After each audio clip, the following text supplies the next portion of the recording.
থামা,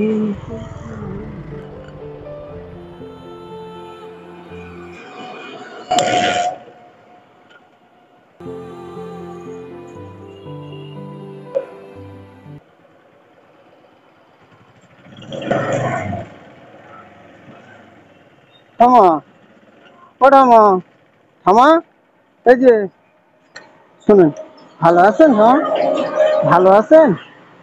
ভালো থাকা যায় বাবা, ওই খাটি হয় তাই দুটো আসে। ও কোথায় বাড়ি থামা? ময়লা বাড়ি। ও কোথায় যাচ্ছেন? বাজারে। বাজারে কেন?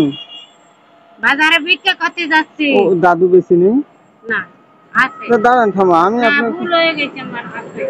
আছে? এইখানে না, বাংলাদেশে। আচ্ছা আচ্ছা, তো দাঁড়ান, আপনাকে আমি একটু সাহায্য করি। আপনাকে আমি একটু সাহায্য করলে আপনার কি ক্ষতি হবে? আমি আস্তে কথা মোটে কানে শুনি। বলছি আপনাকে আমি একটু যদি সাহায্য করি আপনার ক্ষতি হবে? ক্ষতি হবে না তো? আপনি ওই বাড়িতে কি ভিক্ষা চাইতে গেছিলেন? হ্যাঁ, তো আপনার আগে বাংলাদেশে বাড়ি ছিল? হ্যাঁ। এখানে কতদিন এসেছেন থামা? 70 সালে। 70 সালে? কাগজপত্র সব আছে তো আপনার? সব রেশন কার্ডটা আছে? রেশন দেয়? আপনার ছেলে নেই থামা? না, ছেলে নেই, মেয়েও নেই আপনার? একটা মেয়ে। একটা মেয়ে কোথায় বিয়ে দিয়েছেন? ওই আমার কাছেই থাকে, জামাই গড়িয়ায় থাকে, ওই হোটেলে কাজ করে। আচ্ছা আচ্ছা, তা আপনি এই চেয়ে যা হয় তাই চালান, তাই তো? তা দাদু ওই বাংলাদেশে উনি বেঁচে আছেন তো? হুম। বেঁচে আছেন? তা আপনি চলে এসেছিলেন কেন থামা একা একা? মানুষের নানান দোষ থাকে, অত আমি বলতে পারবো না। আমার যে বিয়ে করা স্বামী, আমি অত নিন্দে করতে পারবো না। না, আমি নিন্দা করার কথা বলিনি, তা আপনি দাদু। আমার তোমার বলতে গেলে আমার সব খুলে বলতে হবে। আচ্ছা আচ্ছা আচ্ছা, সেটা বলতে চান না আপনি? না, আমি ম্যাডাম এর সকাল থেকে কত টাকা হয়েছে আমার? কত হয়েছে আপনার? এই যে কাজ করেছেন কত টাকা হয়েছে? 50 টাকা। 50 টাকা হয়েছে। আমি আপনার কত দেবো থামা?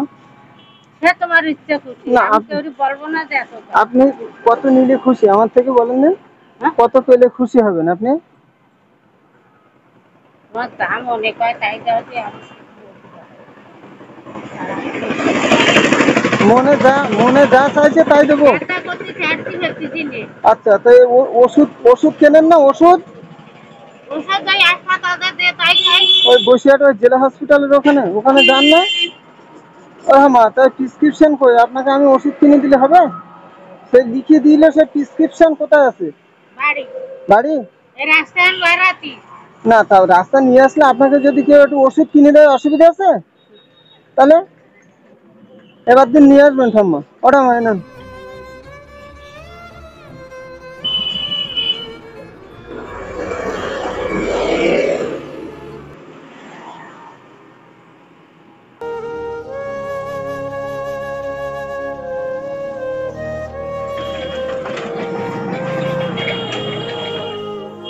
কত টাকা বলেন দিন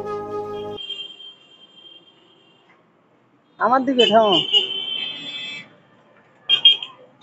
থামা, তাহলে আসি। হ্যাঁ,